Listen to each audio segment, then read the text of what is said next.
vosotros, Super Nintendo, la consola con tecnología Super 16 bits más esperada, la última creación de Nintendo, bestial, con un cerebro muy superior a cualquier consola de 16 bits que hayáis visto jamás, porque Super Nintendo no tiene uno, sino 5 microprocesadores, uno central de 16 bits, más 2 especializados en vídeo y otros 2 en audio, y porque su memoria es, ojo, de 256K. Y ya sabes, a más memoria, mayor velocidad, figuras más grandes, más numerosas, niveles más largos de juego, mayor resolución, pero míralo tú mismo. Super Nintendo, consola de 16 bits, que se llamó en España el cerebro de la bestia.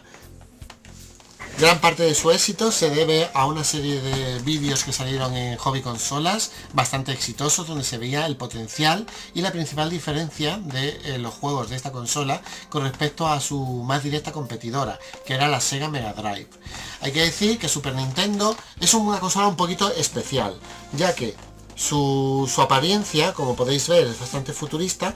La consola americana no solo tiene una forma un poquito distinta, sino que además los cartuchos también tienen forma distinta y no caben en la versión PAL. Aparte, la versión japonesa tiene la misma forma que la versión PAL, e incluso los cartuchos tienen la misma forma, pero al ser NTSC tampoco son compatibles con la Super Nintendo, versión española. Hay que decir que la Super Nintendo tiene un bloqueo regional, ¿vale? Las consolas PAL estaban bloqueadas y había muchos juegos de importación que con los adaptadores de esa época tampoco se podían jugar en la Super Nintendo PAL, ¿de acuerdo? Porque salía un mensaje antes de empezar el juego diciendo este juego no pertenece, no se puede reproducir en una Super Famicom o en una Super Nintendo, Super NES ponía, y se referían a la versión PAL, ¿de acuerdo? Por lo tanto, si queréis jugar a juegos de importación japoneses en vuestra versión PAL, lo más conveniente es que consigáis un adaptador FX Fire, que es la versión más perfecta, por decirlo de alguna manera, de los adaptadores, y que incluso se traga los cartuchos con el chip FX.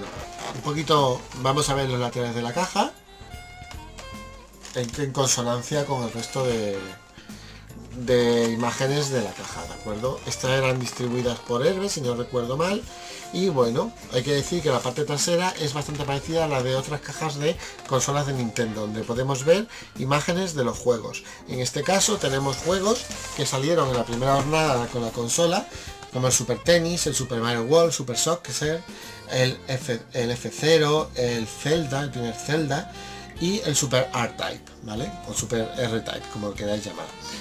Vamos a abrir un poquitillo la caja y veremos a ver lo que podemos encontrar en su interior. Bueno, la caja tiene una apertura bastante sencilla, es a través de una pestaña de cartón. El cartón también es bastante buenecillo, se conserva bastante bien a pesar de sus añitos. Y bueno, ahora cuando lo sacamos vemos que tenemos el típico protector de cartón con el corcho. Vamos a enseñaroslo un poquitillo. Como podéis ver, el juego viene en versión bundle de Super Mario World, versión PAL, evidentemente, con su libreto de instrucciones. Y bueno, tenemos la consola por un lado, que sí que hay que decir que el plástico que se usó para crear la Super Nintendo era de bastante mala calidad, y con la exposición a los rayos ultravioleta, al sol e incluso a la propia luminosidad de una estancia, con el tiempo se oxida, el plástico se oxida y adquiere un tono amarillento. Este tono amarillento se debe a la degradación del plástico, por lo tanto no hay forma de solucionarlo, a no ser que alguna empresa se ilumine y decida crear nuevas carcasas y las ponga a la venta. Hay diferentes trucos por internet que usan pues diferentes compuestos químicos, pero algunos son peligrosos para la salud y otros pues la verdad es que son bastante arriesgados, o funcionan en unos casos, en otros no. Bueno, vamos a ver un poquitillo la consola. La consola, como veis, es bastante sencilla, tiene un botón, un clic que hace de encendido y apagado. Mira, tenía un poquitillo de electricidad estática porque se ha encendido la lucecita. El botón de Eject, que es para que cuando introduzcas un cartucho por aquí se salque, y el botón de Reset, ¿vale? Por delante solo tenemos para meter dos mandos, dos pads de control, y en la parte trasera, como podéis ver, no está habilitada para televisiones actuales, no tiene entrada HDMI, por lo tanto, bueno, es normal porque la consola es bastante vieja. Tiene lo que es esto que es el cable de antena que iría a la televisión, y el cable de corriente se metería en este orificio. Después tendríamos este pequeño interruptor negro, que lo que hace es cambiar la frecuencia, ¿vale? Y por lo tanto, si lo tenéis sintonizado en una televisión y lo cambiáis, pues la verdad es que vais a tener que volver a resintonizar. Por último tenemos esta pestaña que se quita, si no lo habéis visto nunca yo lo enseño, que sirve para conectar a la televisión a través de un cable de salida múltiple, puede ser de RCA o puede ser de Euroconector. Esta pequeña pestaña, que si la abrís da pie a un bus de expansión, lo único que hacía era, lo único que se había implementado era para en un futuro introducirle pues una unidad de CD-ROM que se colocaba aquí debajo. Evidentemente este dispositivo no se llegó a fabricar por diferentes discrepancias y diferentes problemas con Sony, y entonces pues se ha utilizado para otros casos, por ejemplo, el satélite View, que fue un dispositivo que servía para conectar la consola a un satélite y poder jugar a juegos online y descargar juegos, etcétera.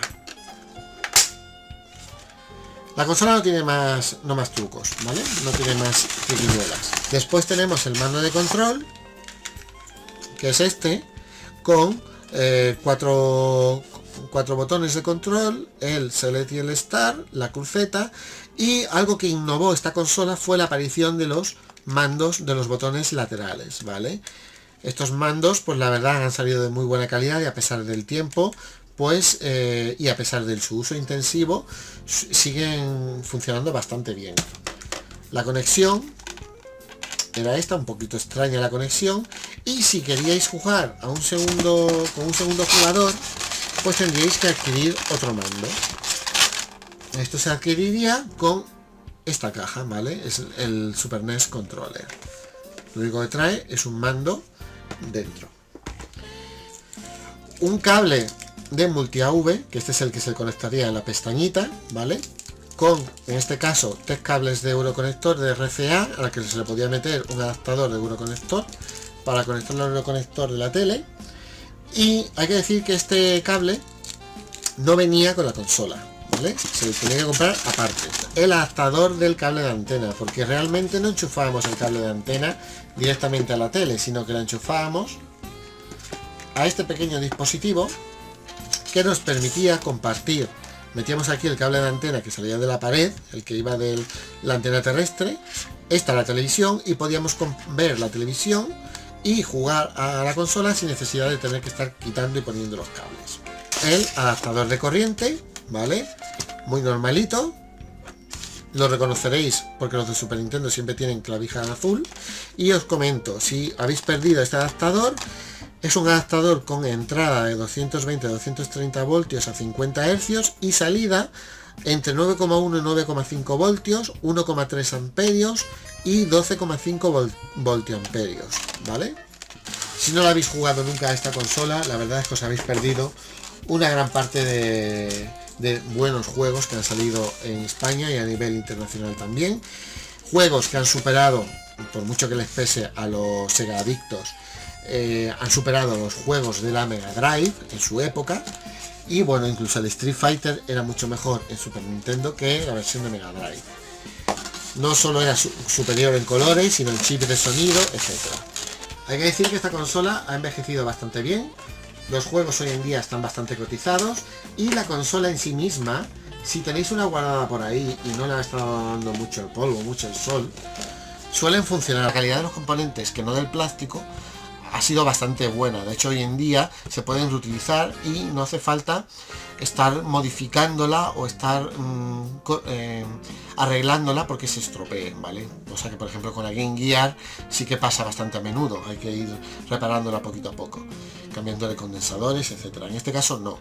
Eso sí, tendréis que limpiar las patillas de los cartuchos, las conexiones, porque seguramente habrán cogido polvo y si no se reproduce el juego será por esto. Bien, con esto acabamos otro retro unboxing y nada, me queda simplemente despedirme de vosotros. Si queréis seguirnos ya sabéis dónde estamos. Aquí a continuación veréis las diferentes portátiles y las diferentes redes que tenemos. Y nada, Espero que os haya gustado y nos vemos en otro vídeo. Hasta entonces.